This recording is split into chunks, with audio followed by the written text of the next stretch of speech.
Hello, hello, hello, everyone, and welcome to Uncivil Law. I'm your host, and with me is Tactical Bra. Say hello, Tactical Bra. Hello, everyone. Hello.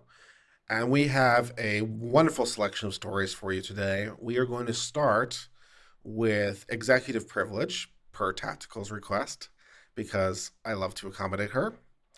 And we are going to discuss the concepts of this, and we're going to read the best case on point, the United States Supreme Court case of U.S. v. Nixon, dealing with the last time this came up in a major way during the Nixon impeachment inquiry. So we're going to read the case and we're going to read what it has to teach us about executive impeachment or executive privilege. Apologize. Long story short, executive privilege is something the executive fundamentally invented from thin air. And what happens is Congress says, we want stuff, and the executive says no. And then Congress says, please, and the executive says no. And then sometimes when they go to court, what the courts say is, well, everything Congress does is inherently political. It's impossible for it not to be political. It's inherently political. And so whatever dispute you guys are having must be political. It's not legal. And courts don't do politics, they do legal. At least hypothetically, that's what they're supposed to do. So this is considered a political question. The executive and legislative branches are fighting each other. It's over the politics of it, and so the resolution is supposed to be political, not legal. Of course, all exceptions meet the rule, and this is one such example with US v. Nixon where this came to a head. So we're going to read through this, see how it teaches us, and go from there.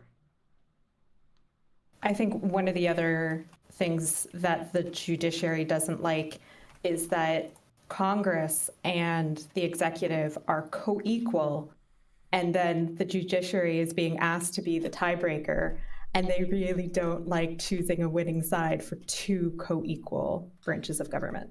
Yeah, especially because Congress is unavoidably political.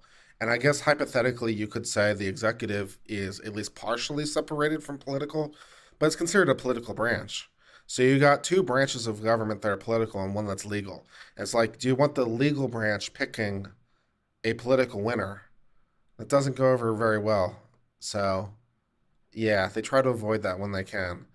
Um, so that's, yeah, Bush v. Gore, of course, being a more infamous example where they got involved with what was ostensibly a legal question, but related to an obviously highly political issue. And they're still being criticized for that to this day, not without some justification, in my view, because not to my knowledge, as I remember the case, not a single justice analyzed whether it was a political question at all. None of them even bothered asking the question.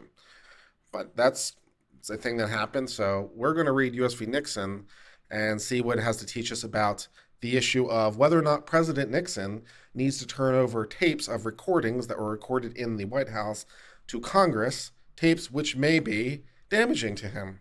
So we're going to read what the Supreme Court had to say about this. The threshold question presented is whether the May 20th, 1974 order of the District Court was an appealable order, and whether this case was properly in the Court of Appeals when the petition for certiorari was filed in this court. So long story short, Congress went to District Court to get them to do something, and the District Court did something, and now they're wondering, is this ripe for appeal?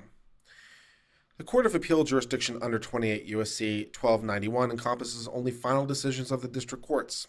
Since this appeal is timely filed and all other procedural requirements were met, this petition is properly before the court for consideration if the district court was final. And so this is called certiorari before judgment.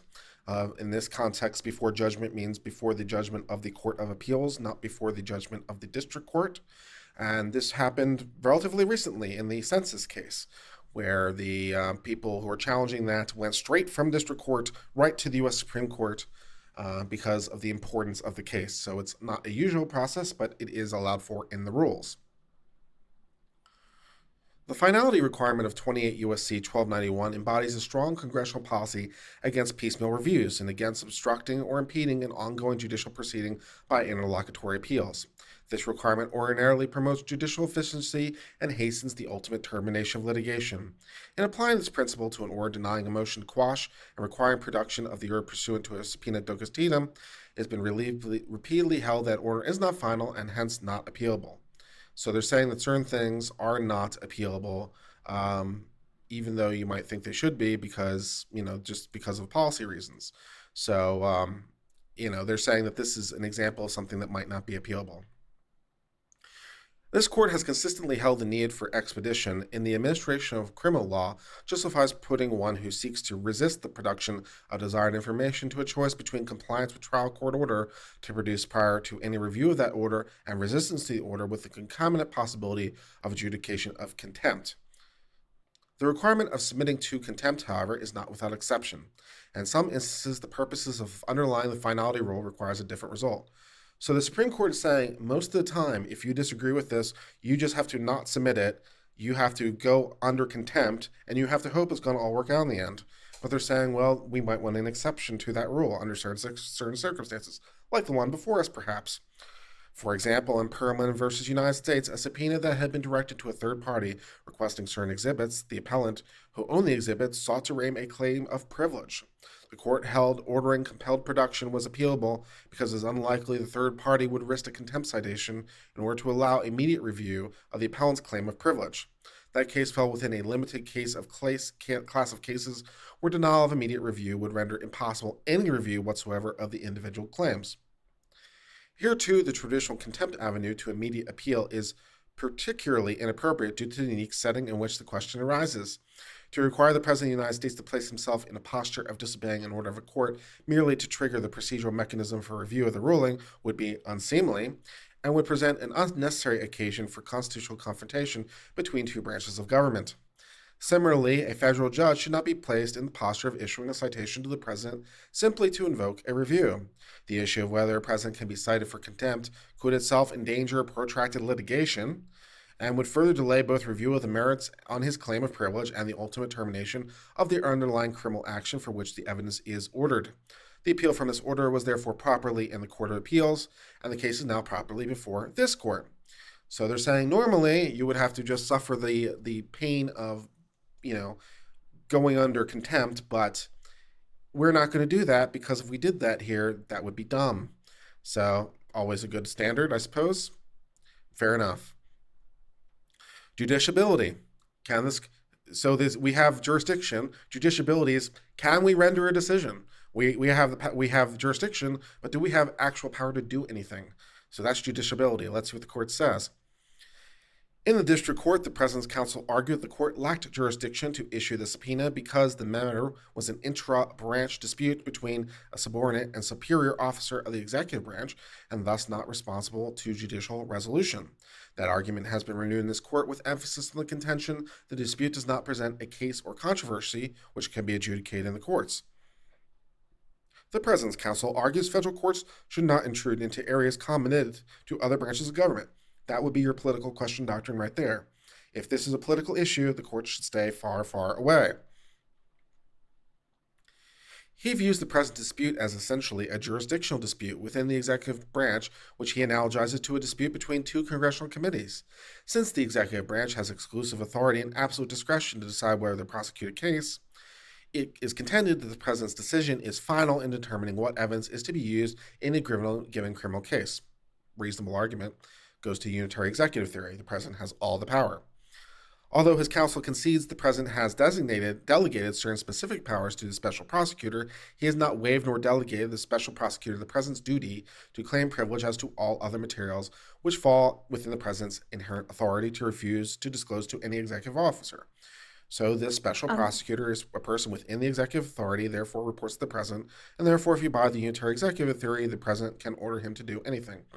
Yes, tactical. So, just so I understand, one of the arguments is Nixon saying, since I have authority over the special prosecutor, I can determine what evidence the prosecutor can ask for and get in order to investigate myself? Yeah, exactly correct. He's arguing that because the special prosecutor reports to the attorney general, who reports to him, that the special prosecutor's powers ultimately flow from the presidency, and therefore the president can direct the special prosecutor what evidence to ask for, what evidence to present, and presumably what kind of cases to try, were he so inclined. And the fact that the person that the special prosecutor is investigating is the president is completely irrelevant because the president has all the power. That's basically the argument. Yes. Oh, oh, I'm not, I don't quite like the implications of that because it essentially puts the president above the law. Well, and that gets to a philosophical view of what does it mean to be above the law. We were having this discussion before when we were talking about the president's power to do certain things. Like if you say the president has the power to veto legislation, I mean that doesn't make him above the law because the Constitution gives him that power. Um, so if you say, well, the president has the executive power, so he through his subordinates has the power to determine what prosecutions to give. Does that put him above the law because the Constitution contemplates him having that power? So it's like it's an unchecked power. It's a conflict of interest. But does that put him above the law or not is a bit of a philosophical question. What does it mean to be above the law, I suppose, is a reasonable question. I mean, only the president can pardon people, for example. So if the president does it, it's legal. If anyone else does it, it's not legal. So if the president directs the U.S. prosecutor not to investigate himself, is that legal? And if so, does that put him above the law? These are philosophical questions that have no clear resolution. So, yeah. Let's see, where were we? The special prosecutor's demand for the item therefore presents, in the view of the President's counsel, a political question under Baker v. Carr. Baker v. Carr is pretty much the ultimate political question doctrine. We don't have time for it today. It deals with a Senate apportionment in Tennessee, but it's the case probably more notable for any other case for where the Supreme Court really got involved with political issues. It's the one that kind of broke the dam. Big case, not well known, but pretty important constitutional history, since it involves a textual demonstrable grant of power under Article 2. The mere assertion of a claim of an intra-branch dispute without more has never operated to defeat federal jurisdiction. Judiciability does not depend on such a surface inquiry. In United States versus ICC, the court observed, courts must look behind names that symbolize the parties to determine whether a judicial case or controversy is presented. Fair enough. We're not going to look at labels. We're not going to look at what you call things. We're going to look at what things are. We're not that dumb. Fair enough. Our starting point is the nature of the proceeding for which evidence is sought, here a pending criminal prosecution. It is a judicial proceeding in a federal court alleging a violation of federal laws and is brought in the name of the United States as sovereign. Under the authority of Article 2, Section 2, Congress has vested in the Attorney General the power to conduct criminal litigation on behalf of the United States government. It has also vested him with the power to appoint subordinate officers to assist him in the discharge of the duties.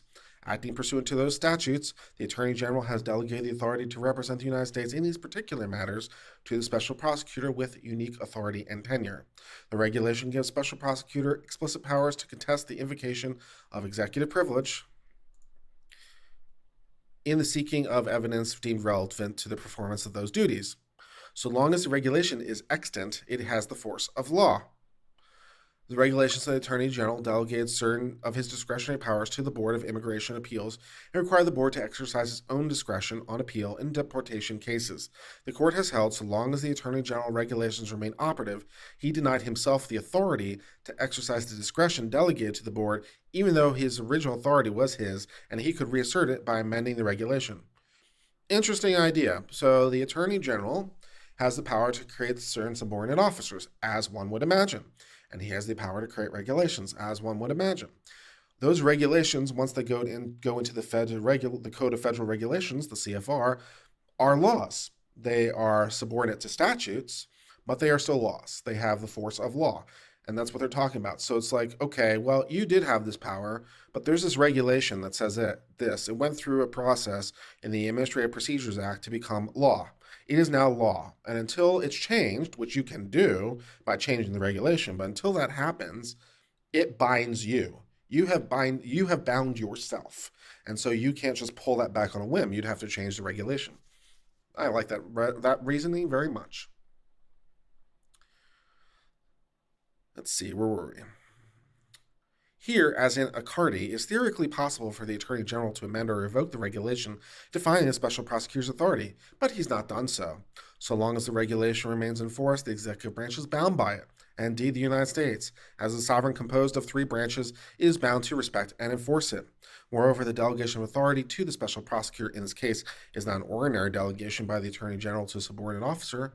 With the authorization of the President, the acting Attorney General provided in the regulation the special prosecutor was not to be removed without the consensus of 8 designated leaders of Congress. So, going to the ability of the President to unilaterally remove certain executive people or not. And again, they're saying in this regulation it says not. And so then you are all bound by that because it's now in the CFR. Okay. The demands of and resistance to the subpoena presents an obvious controversy in an ordinary sense, but that alone is not sufficient to meet the constitutional standard. In the constitutional sense, controversy means more than disagreement and conflict. It means the kind of controversy courts traditionally resolve. Here at issue is the production or non-production of specific evidence deemed by the special prosecutor to be relevant and admissible in a pending criminal case. It is sought by one official of the executive branch within the scope of his explicit authority. It is resisted by the chief executive on the ground of his duty to preserve the confidentiality of communications with the president, which in this case is himself. Whatever the correct answer on the merits, these are issues of a type which are traditionally judiciable. The independent special prosecutor with a certain need for the subpoenaed material in the underlying criminal prosecution is opposed to the president with steadfast assertion of privilege against disclosure of the material. This setting assures that there is a concrete adverness which sharpens the presentation of issues upon which the court so largely depends on the illumination of difficult constitutional questions. Again, citing Baker v. Carr, which again is a pretty foundational case. Moreover, since this matter is one arising in the regular course of a federal criminal prosecution, it's within the traditional scope of Article 3 power, which is to say, in the scope of the court's power. In light of the uniqueness of the setting in which the conflict arises, the fact that both parties are officers of the executive branch cannot be viewed as a bar to judiciability. Incidentally, whether or not the president is an officer or not is still disputed, although this line would seem to suggest that he is. It would be inconsistent within the applicable law and regulation, unique facts of this case, to conclude other the special prosecutor has standing to bring this action and judiciable controversy is presented. That makes sense.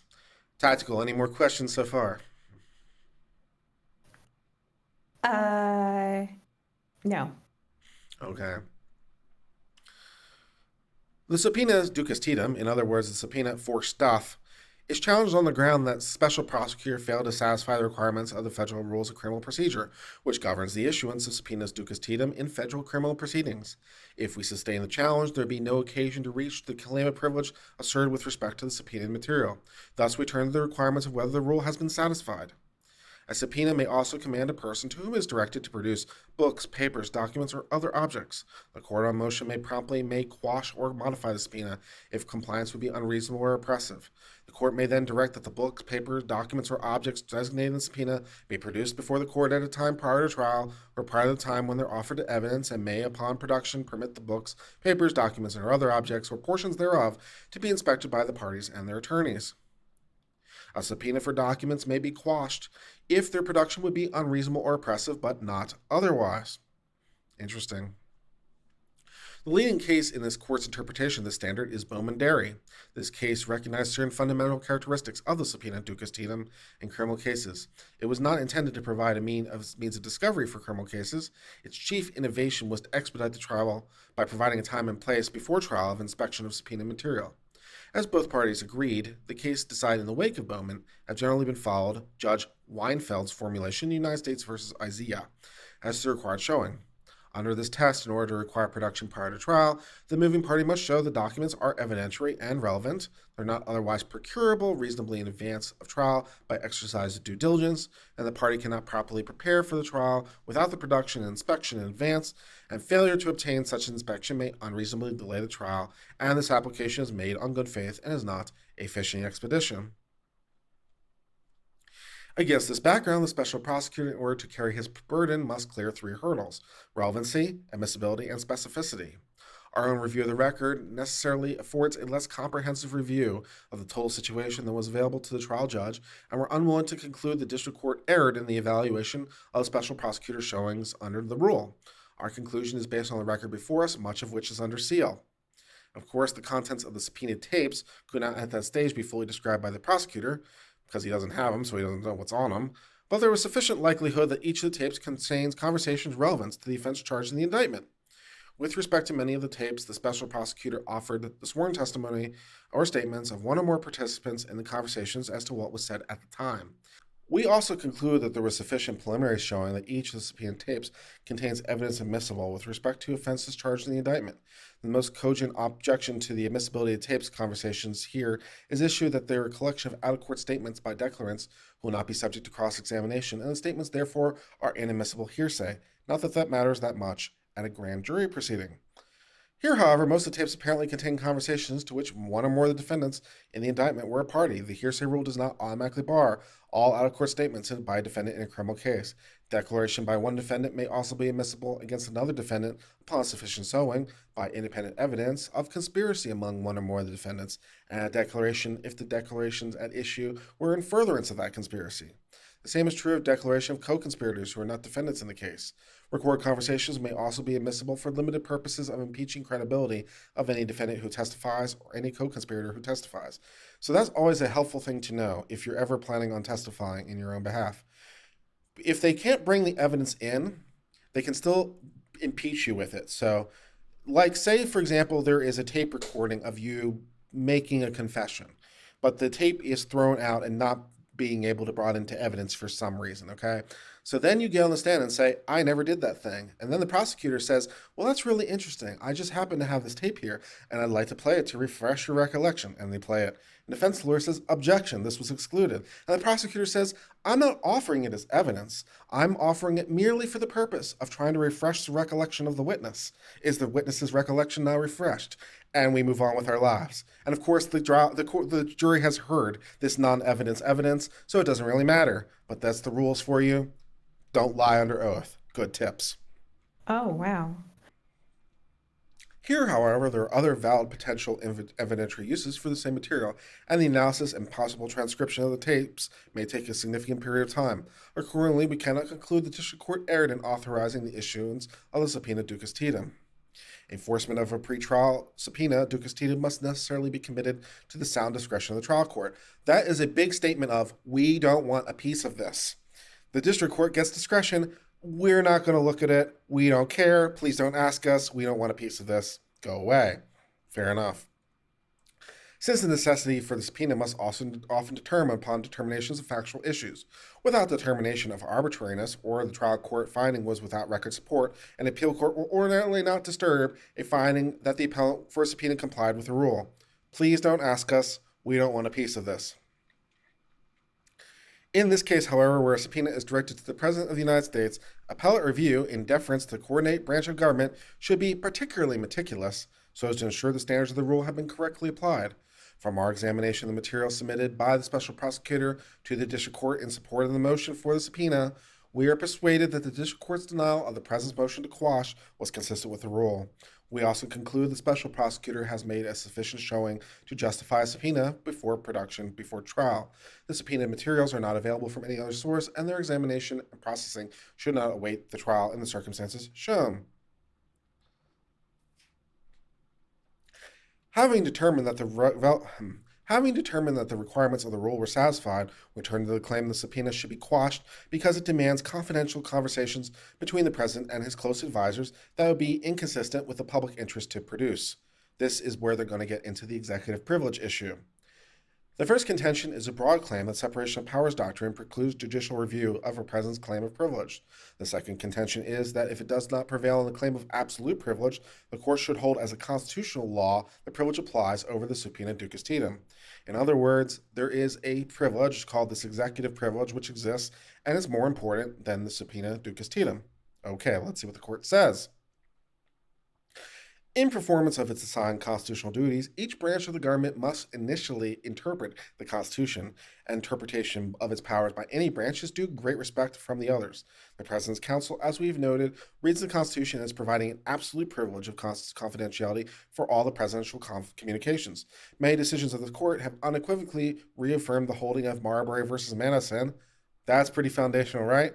That it is emphatically the province and duty of the judicial department to say what the law is. No holding of a court has defined the scope of judicial power specifically regarding the enforcement of a subpoena for confidential presidential communications for use in a criminal prosecution, but other exercises of power by the executive branch and legislative branch have been found to be invalid as in conflict with the Constitution. We get to overrule stuff as being unconstitutional. Look at us and how awesome we are. In a series of cases, the court interpreted the explicit immunity conferred by express provisions of the Constitution on members of the House and Senate by the Speech and Debate Clause. Since this court has consistently exercised the power to construe and delineate claims arising under express powers, it must follow the court has authority to interpret claims with respect to powers aligned to derive from enumerated powers. Our system of government requires the federal courts on occasion interpret the Constitution in a matter at variance with the construction given the document by another branch. Deciding whether a matter has in any manner been committed to the Constitution by another branch of government, or where the action of the branch exceeds whatever authority has been committed, is itself a delicate exercise in constitutional interpretation and is the responsibility of this court as the ultimate interpreter of the Constitution. So you gotta love that clause right there, guys. That says that if there's a dispute over who gets the power, we get to decide who has the power. That's a baller move. You've got to love that one, right? Notwithstanding the difference each branch must accord the others, the judicial power of the United States, vested in the federal courts of the Constitution, can no more be shared with the executive branch than the chief executive, for example, can share with the judiciary veto power, or Congress can share with the judiciary the power to override a presidential veto. Any other conclusion would be contrary to the basic conception of separation of powers and checks and balances. We get the judicial power. It's all ours. All of it's ours. None of you guys can say otherwise. We have all the power. Ha ha ha. Look at us. Pretty awesome. We reaffirm that it's the province and duty of this court to say what the law is with respect to the claim of privilege presented in this case. In support of the claim of absolute privilege, the President's Counsel urges on two grounds, one of which is common to all governments, and one of which is peculiar to our system of separation of powers. The first ground is the valid need for the protection of communications between high government officials and those who advise and assist them in the performance of the manifold duties. The importance of this confidentiality is too plain to require further discussion. Yeah, fair enough. We need to have the ability to speak freely to power, right? Human experience teaches us those who expect public dissemination of their remarks may well temper candor with concern for appearances and their own interest to the detriment of the decision-making process. Whatever the nature of the privilege of confidentiality of presidential communications is in the exercise of the powers, the privilege can be said to derive from the supremacy of each branch within its own assigned area of constitutional duties. Certain powers and privileges flow from enumerated powers. The protection of confidentiality in the presidential communications has certain and similar constitutional underpinnings. The second ground asserted by the Presidential Counsel in support of absolute privilege rests on the doctrine of separation of powers. Here it's argued that the independence of the executive branch within its own sphere insulates the president from a judicial subpoena in an ongoing criminal prosecution and thereby protects presidential communications. Okay, both these arguments are pretty solid arguments, right? So on the one hand, we need executive confidentiality just generally. On the second hand, we have an independent executive with its own power, and therefore it is insulated from what other branches can do. These are both solid arguments. What does the court say? However, neither of the doctrines of separation of power nor the confidentiality of high-level communications without more can sustain an absolute, unqualified privilege of immunity from judicial process under all circumstances. The president's need for complete candor and objectivity from advisors calls for great deference for the court. However, when the privilege depends solely on broad undifferential claim of public interest and confidentiality of such communications, a confrontation with other values arises. Absent a claim of need to protect military, diplomatic, or sensitive national security secrets, incidentally, those might be implicated in our current issue at hand, right? Because the current issue at hand deals with the Ukraine and deals with what is going on there. So it might be argued by the executive, if this ever comes to pass, that this would fall into the scope of a claim of diplomatic secrets. So it may be that this case does not read on a future subpoena from the court, from the Congress, for exactly that reason, because they gave themselves an out. So that's their out. We find it difficult to accept the argument that even in very important interest of confidentiality in presidential communication is significantly diminished by production of such material for in-camera, which is to say in chambers communication with the judge. It's just the judge alone, so they can see the documents privately, so they're not otherwise exposed while they're making a decision. In-camera inspection with all the protection the district court will be obliged to provide. The impediment that an absolute unqualified privilege would place in the way of a primary constitutional duty of the judicial branch to do justice in criminal prosecutions would plainly conflict with the function of the courts in designing the structure of our government and dividing and allocating sovereign power among three co-equal branches. The framers of the Constitution sought to provide a comprehensive system, but separate powers were not intended to operate with absolute independence. While the Constitution diffuses power to better secure liberty, it also contemplates a practice that will integrate the dispersed powers into a workable government. It enjoins on the branches separateness, but interdependence, autonomy, and reciprocity. Citing Youngstown Sheet, which is also a pretty foundational case in constitutional power, goes with how much authority the president has at any given moment, given what the laws of Congress passes. Pretty interesting case, actually. To read the Article 2 powers of the President as providing absolute privilege against the subpoena essential to enforcement of criminal statute on no more than a generalized claim of public interest and confidentiality of non-military and non-diplomatic discussions, again, this is going to come up in a future subpoena, in this case, I am sure, would upset the constitutional balances of a workable government and greatly impair the roles of the courts under Article 3. So let's see if there are any questions. So what I'm hearing, if I can try to summarize, is that the executive does have some sense of privilege and confidentiality, and part of that's just that the executive can function. They have access to top secret information, to diplomatic stuff. I mean, how a foreign country would talk to you might change if they think that that could be published at any moment. But it's not an absolute privilege, and that if there's a really good reason, you can override that. Yeah, basically that seems to be what they're saying. So, Okay. yeah, you got it. Yeah. So for those of you asking, yes. No, Pelosi's next up. Pelosi comes before Grassley. For those of you wondering about the order, Speaker of the House is before President Pro Temp. So it's President, Vice President, Speaker of the House, then the President Pro Temp, and then it's the most senior cabinet position, which I believe, if memory serves correctly, is Secretary of State. And then it goes in order of the positions of the cabinet members. But yeah, Pelosi comes before Grassley. Speaker of the House comes first. So yeah, if both president and vice president are thrown out, then we might have our first female president after all, which I seriously doubt is going to happen. The Republicans are not going to allow that to occur.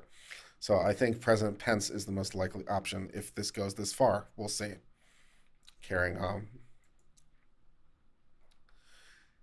Since we conclude that legitimate needs of the judicial process may outweigh presidential privilege, it's necessary to resolve those competing interests in a manner that preserves the essential functions for each branch. The right and indeed duty to resolve the question does not free the judiciary from a high accord to the respect of the representations made on behalf of the president. The expectation of the president to confidentiality of his conversations and correspondence, like the claim of confidentiality of judicial deliberations, for example, has all the values to which we accord deference for the privacy of all citizens, and adds to those values as necessary for the protection of public interest in candid, objective, and even blunt or harsh opinions in presidential decision-making. The president and those who assist him must be free to explore alternatives in the process of shaping policies and making decisions, and to do so in a way many would be unwilling to express privately. These are considerations justifying a presumptive presidential privilege for presidential communications. The privilege is fundamental to the operation of government and inexorably rooted in separation of powers. In a prior case, the Court of Appeals held presidential communications are presumptively privileged, and this position is accepted by both parties in the present litigation. We agree with Chief Justice John Marshall's observation, therefore, that in no case of his kind would a court be required to proceed against the president as against an ordinary individual. So, yes, the president is special. But this presumptive privilege must be considered in light of our historic commitment to the rule of law. This is nowhere more profoundly manifest than in our view when the twofold aim of criminal justice is that guilt shall not escape nor innocence suffer. We've elected to employ an adversary system of criminal justice in which the parties contest all issues before the court of law. The need to develop all relevant facts in the adversary system is both fundamental and comprehensive. The ends of criminal justice would be defeated if judgments were founded on particular or speculative presentation of facts. The very integrity of judicial system and public confidence in the system depends on full disclosure of the facts within the frameworks of rules of evidence. to ensure justice is done, it is neither imperative to the functions of the courts that compulsory process be available for the production of evidence needed by either prosecution or defense. Only recently, the court has reinstated the ancient proposition law, albeit in the context of grand jury inquiry rather than a trial, that the public has every right to every man's evidence except to those persons protected by Constitution, common law, or statutory privilege. And that's a really interesting idea here because some of this court's analysis, it seems to me, would, with very minor exceptions, be applicable to other kinds of privilege, like attorney client privilege, for example. It's like, what is the rationale for treating attorney client privilege as near absolute? There are some minor exceptions, but I don't think they're as wide as the ones created here. So, anyways, it just seems a bit odd. The privileges referred to by the court are designed to protect weighty and legitimate competing interests. Thus, the Fifth Amendment to the Constitution provides that no man shall be compelled in any criminal case to be a witness against himself, and generally an attorney or priest may not be required to disclose what has been revealed in professional confidence. These and other interests are required by law and privileges against forced disclosure established in the Constitution by statute or common law. Whatever their origins, these exceptions to demand for every man's evidence are not lightly created nor expansively constructed for their derogation of the search for truth. And fair enough, every court everywhere will tell you that privileges are to be construed narrowly. In this case, the president challenges the subpoena served on him as a third party required production for materials used in criminal prosecution. So that answers your earlier question, Tactical. The president was not being indicted. He's a third party. So someone else is being indicted, and it's evidence in some other investigation. So, yeah. He does so on the claim that the privilege has disclosure of confidential communications. He does not place the claim on the ground that they are military or diplomatic secrets, like would be applicable here. As to these areas of the duties, the courts have traditionally shown the utmost deference to their presidential responsibilities, dealing with presidential authority in foreign policy considerations. The president, both as commander-in-chief and as the nation's organ for foreign affairs, has available intelligence services whose reports are not and ought not to be published to the world. It'd be intolerable that the courts, without relevant information, should review and perhaps nullify actions of the executive taken on information properly held secret. In United States versus Reynolds, dealing with the claimant demand for evidence in a tort claim act against the government, the court said it may be possible to satisfy the court from all the circumstances of the case that there's a reasonable danger that the compulsion of evidence will expose military matters, which, in the interest of national security, should not be divulged. When this case is, the occasion for privilege is appropriate, and the court should not jeopardize the security with which the privilege is meant to protect by insisting upon examination of the evidence, even by the judge alone, in chambers. No case of this court, however, has extended this high degree of deference to the president's generalized interest of confidentiality. Nowhere in the Constitution, as we've noted earlier, is there any explicit reference to a privilege or confidentiality, yet to the extent this interest relates to effective discharge of presidential power, it is constitutionally based. The right of production of all evidence in a criminal trial similarly has constitutional dimensions. The Sixth Amendment expressly confers on every defendant the right to a criminal trial, the right to be confronted with witnesses against him, and to have compulsory process for obtaining witnesses in his favor. Moreover, the Fifth Amendment also guarantees no person shall be deprived of liberty without due process of law. It is manifestly the duty of the courts to vindicate those guarantees and accomplish that is essential to the relevant and admissible evidence that must be produced. In this case, we must weigh the importance of the general privilege of confidentiality in presidential communications in the performance of the presidential responsibility against the inroads of such a privilege in the fair administration of justice. The interest in preserving confidentiality is weighty indeed and entitled to great respect. However, we cannot conclude that advisors would be moved to temper the candor of their remarks by infrequent occasions of disclosure because of the possibility that such conversations will be called for in the context of criminal prosecution. On the other hand, the allowance of the privilege to withhold evidence that is demonstrably relevant in a criminal trial will cut deeply into the guarantee of due process of law and gravely impair the basic functions of the court.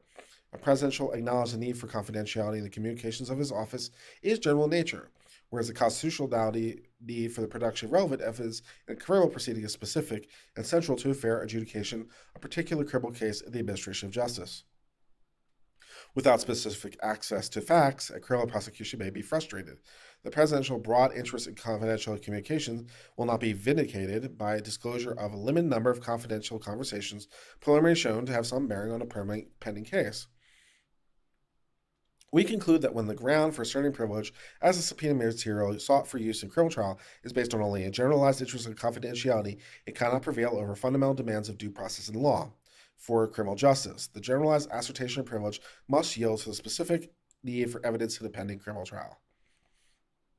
So that is about all there is on executive privilege as far as that goes.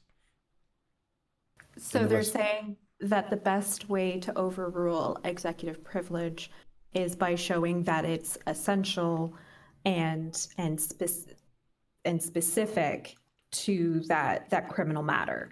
So you can't go like on a fishing expedition, but if you know something exists and it's central to being able to proceed with the case, yeah. then you can ask for it because you've provided a bunch of justification.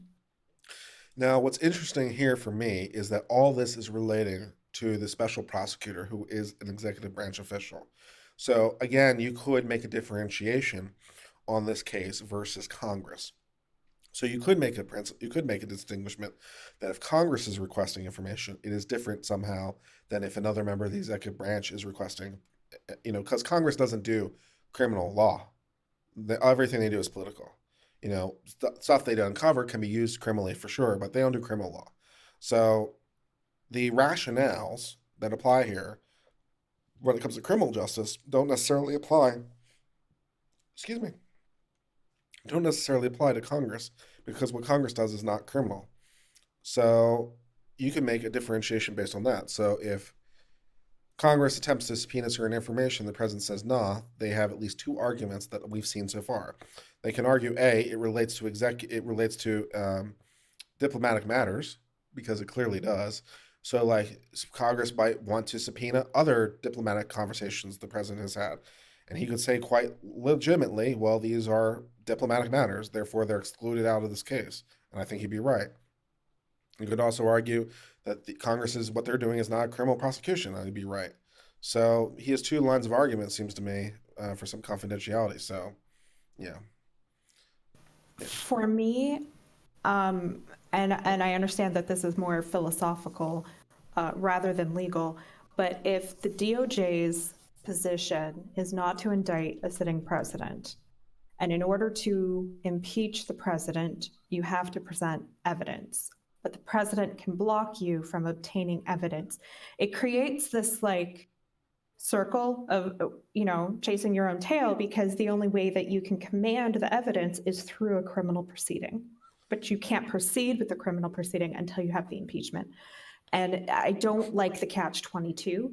So if the courts if Congress and the courts agree that Congress doesn't do a criminal thing, and therefore they can't override this executive privilege, then I think the DOJ needs to be willing to proceed with criminal indictment before impeachment.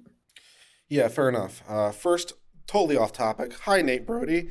I just recently discovered your channel and I saw you on Viva Fries with a co thing that you guys did. So I really wanted to let you know I liked it and thought it was wonderful. So thank you for being a member of the channel and glad that you love it. And I'd love to talk to you sometime. Back to your question though, because that they can't indict the president has no bearing on their ability to indict hordes of other people. For example, it has been suggested that Attorney General Barr or Rudolph Giuliani might want to be criminally tried for some of their actions. So you could hypothetically find a prosecutor who's wanting to bring charges against those people, and those tapes might be relevant to that, and therefore you could bring it out that way. So yeah, just because you can't indict the president doesn't mean that you can't indict other people ancillary to the president and get the information that way, and Congress could get it from the executive branch. So, if there's a U.S. attorney out there that wants to subpoena this information, then the rationales would change. And if they find it, then hypothetically they could turn it over to Congress as part of the oversight. So that could be exciting and fun for everyone. Can the Supreme Court compel it? That's exactly what we're talking about in U.S. v. Nixon. This is exactly what the case is about the ability of the Supreme Court to order things to be compelled. And it says, as we've been reading it, that if it's in a criminal case by the special prosecutor, that they can compel it because it relates to due process guarantees, it relates to right to subpoena evidence, have your witnesses be available to be confronted, and other things that come with a criminal prosecution. The problem is, as we were discussing, that whatever Congress is doing, it's political. It's unavoidably political. It's not criminal. It can't be. Even in an impeachment, their power is limited to throwing you out of office and telling you you can never have a job again. That's it. They can't they can't do anything else. So all their power is political. They can deny you the job you have and deny you from ever having another job. That's all. And so nothing they do can potentially be criminal. So the logic of this case doesn't quite apply to what Congress might want to do. So there's two grounds of differentiation there.